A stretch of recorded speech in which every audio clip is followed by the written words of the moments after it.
Good evening, listeners. This is BBC. Today we are very delighted to have invited James Dobbins, U.S. Special Representative for Afghanistan, to tell us the electoral process in Afghanistan currently. Well, James, how are you reading what's happening in Afghanistan at the moment? We're concerned about the trend in events. We have been concerned for some time that the electoral process hasn't been moving forward smoothly. We believe there needs to be a powerful and transparent audit of potentially dishonest ballots, and we're sorry that hasn't moved forward quickly and substantially enough. We regret the preliminary announcement of results that was made yesterday. We think that was premature, given that there are still a number of ballots that need to be examined, and there's not yet a clear agreement on how best to do so. We do believe that... Forgive me for interrupting, James. Can I ask you why you think that announcement was made yesterday? I think it was made because the electoral institution had previously set that date, and they held to it despite advice to the contrary from the UN, from the United States, and from other voices within Afghanistan, and we think that was unfortunate. Is there another reason that could be slightly more favorable?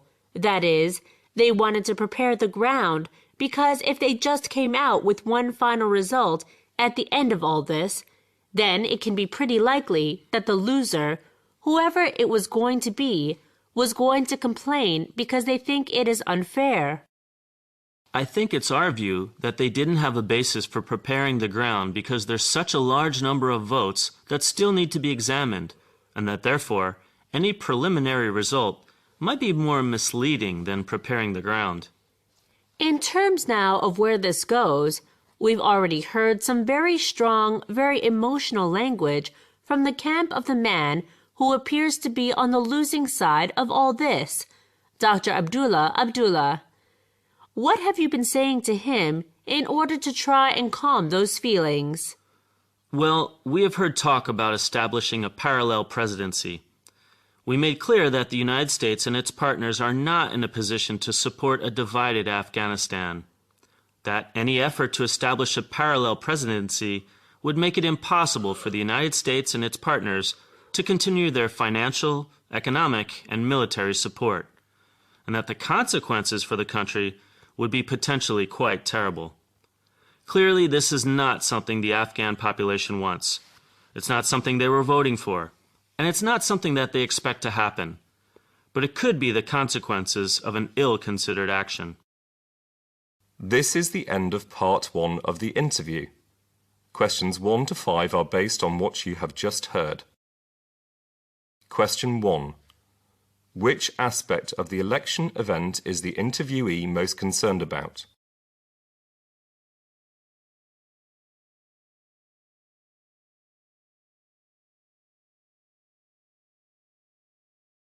Question 2. Why was the announcement made yesterday according to the interviewee?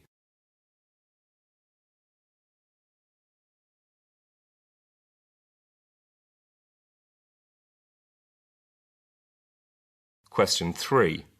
According to the BBC interviewer, why did the electoral institutions want to prepare the ground?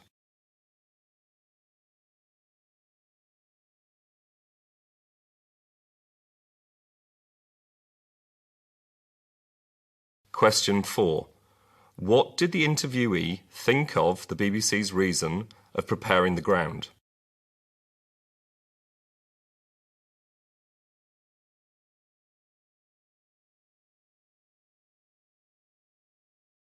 Question 5. What is the interviewee's attitude towards establishing a parallel presidency?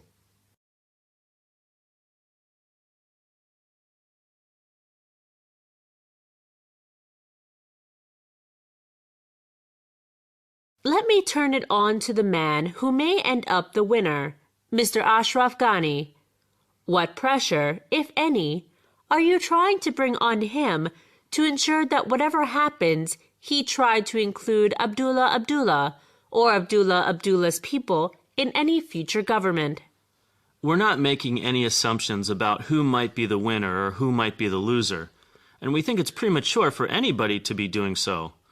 We've made clear to both candidates that two things need to happen. First of all, there needs to be a robust and transparent process for determining the winner, and there's still a good deal of work to be done there.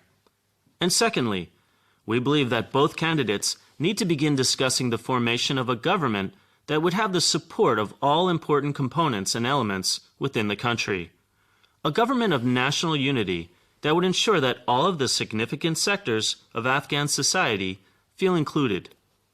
You're saying it's all a bit hasty to say whether one side or the other has won or lost. It is difficult, is it not, to see this result being overturned. This is a flat margin of victory at the moment, 56% to 44%. It would be extraordinary to see the result overturned in the space of a couple of weeks. I think both candidates have agreed that there was extensive fraud in the electoral process. Both candidates have agreed that the suspect ballots need to be audited. They haven't agreed on exactly how to go about that. We believe it's the responsibility of the electoral institutions to go ahead and conduct that kind of broad audit. Whether or not the candidates have agreed on every precise element of the process, they will have to do it. And we believe until they've done so, it's premature to be coming to any judgments. It is worrying, though, isn't it? I suppose it was all too predictable that democracy is an imperfect thing in Afghanistan, and that undoubtedly there has been fraud. We've heard all sorts of reports that project there has been a measure of fraud, and whoever was going to lose in this election was going to say it's been by unfair means. I agree with you that Afghanistan is a relatively new democracy. The countries at this stage of democratic development often have difficulties of this sort. That there's not a tradition of good losers in societies at this level of political development. And in that sense, the problem we face is not unparalleled. There are other countries who have gone through similar difficulties. Nevertheless, the fact is that millions of Afghans went out and voted in the expectation that their vote would count. That numerous polls indicate that most Afghans are prepared to support either candidate as the victor. That most Afghans have said that they could accept the person they didn't vote for winning the election if that was the result. So while the problems we face are not unparalleled, the Afghan voters expect something better. James, I'm so grateful to you. I hugely appreciate you answering it and answering all the other questions as well. Pleasure. This is the end of part 2 of the interview. Questions 6 to 10 are based on what you have just heard. Question 6. What does the interviewee think both candidates need to do?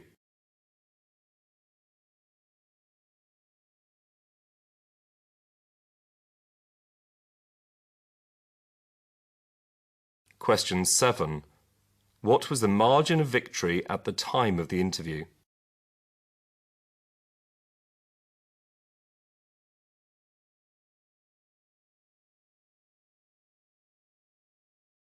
Question 8. Who should be responsible for dealing with fraud in the election?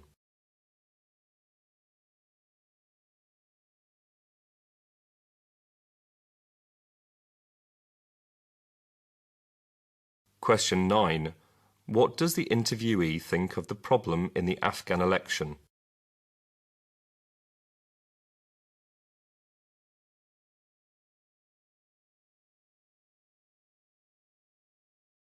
Question 10.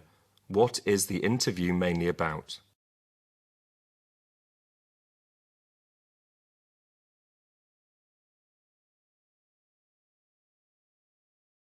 Language and humanity. Good morning, everyone. In today's lecture, we're going to discuss the relationship between language and humanity. As we all know, language is very powerful, and it allows you to put a thought from your mind directly in someone else's mind. Languages are like genes talking, getting things they want. And you just imagine the sense of wonder in a baby when it first discovers that, merely by uttering a sound, it can get objects to move across a room, as if by magic, and maybe even into its mouth. Now we need to explain how and why this remarkable trait, humans' ability to do things with language, has evolved, and why did this trait evolve only in our species? In order to get an answer to the question, we have to go to tool use in the chimpanzees. Chimpanzees can use tools, and we take that phenomenon as a sign of their intelligence. But if they really were intelligent, why would they crack open nuts with a rock? Why wouldn't they just go to a shop and buy a bag of nuts that somebody else had already cracked open for them? Why not? I mean, that's what we do. The reason the chimpanzees don't do that is that they lack what psychologists and anthropologists call social learning. That is, they seem to lack the ability to learn from others by copying or imitating or simply watching. As a result, they can't improve on others' ideas, learn from others' mistakes, or even benefit from others' wisdom. And so they just do the same thing over and over and over again.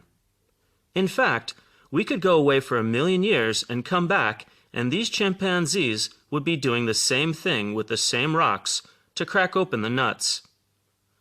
Okay, so what this tells us is that, contrary to the old saying, monkey see, monkey do, the surprise really is that all of the other animals really cannot do that. At least not very much. But by comparison, we humans can learn. We can learn by watching other people and copying or imitating what they can do. We can then choose, from among a range of options available, the best one. We can benefit from others' ideas. We can build on their wisdom. And as a result, our ideas do accumulate, and our technology progresses. And this cumulative cultural adaptation, as anthropologists call this accumulation of ideas, is responsible for everything around you in your bustling and teeming everyday life. I mean, the world has changed out of all proportion to what we would recognize even 1,000 or 2,000 years ago. And all of this is because of cumulative cultural adaptation. For instance, the chairs you're sitting in today, the lights in this lecture hall, my microphone, the iPads and the smartphones that you carry around with you. All are a result of cumulative cultural adaptation. But our acquisition of social learning would create an evolutionary dilemma. And the solution to the dilemma, it's fair to say, would determine not only the future course of our psychology, but the future course of the entire world. And most importantly for this, it'll tell us why we have language. And the reason that dilemma arose is, it turns out, that social learning is visual theft. What I mean is, if I can learn by watching you, I can steal your best ideas, and I can benefit from your efforts, without having to put in the same time and energy that you did into developing them. Social learning really is visual theft. And in any species that acquired it, it would encourage you to hide your best ideas, lest somebody steal them from you. And so sometime around 200,000 years ago, our species confronted this crisis, and we chose to develop the systems of communication that would allow us to share ideas and to cooperate amongst others. Choosing this option would mean that a vastly greater fund of knowledge and wisdom would become available to any one individual than would ever arise from within an individual family or an individual person on their own. Well, language is the result. Language evolved to solve the crisis of visual theft. Language is a piece of social technology for enhancing the benefits of cooperation, for reaching agreements, for striking deals, and for coordinating our activities. And you can see that, in a developing society that was beginning to acquire language, not having language would be like a bird without wings. As I said at the beginning, language really is the voice of our genes. But, as we spread out around the world, we developed thousands of different languages. Currently, there are about 7,000 or 8,000 different languages spoken on Earth. And then another problem occurred. It seems that we use our language not just to cooperate, but to draw rings around our cooperative groups and to establish identities, and perhaps to protect our knowledge and wisdom and skills from being stolen from outside. And we know this because when we study different language groups and associate them with their cultures, we see that different languages slow the flow of ideas between groups.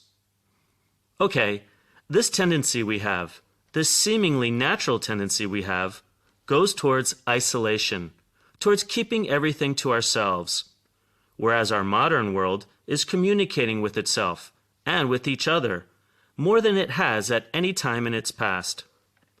And that communication, that connectivity around the world, that globalization now raises a burden. Because these different languages impose a barrier, as we have just seen, to the transfer of goods and ideas and technologies and wisdom, and they impose a barrier to cooperation. What will be the solution? In a world in which we want to promote cooperation and exchange, and in a world that might be dependent more than ever before on cooperation to maintain and enhance our levels of prosperity, I think it might be inevitable that we have to confront the idea that our destiny is to be one world with one language. What do you think of this solution? Okay, in today's lecture, I have presented to you how language shapes our humanity, what kind of dilemma social learning has created, and the possible solutions to the dilemma.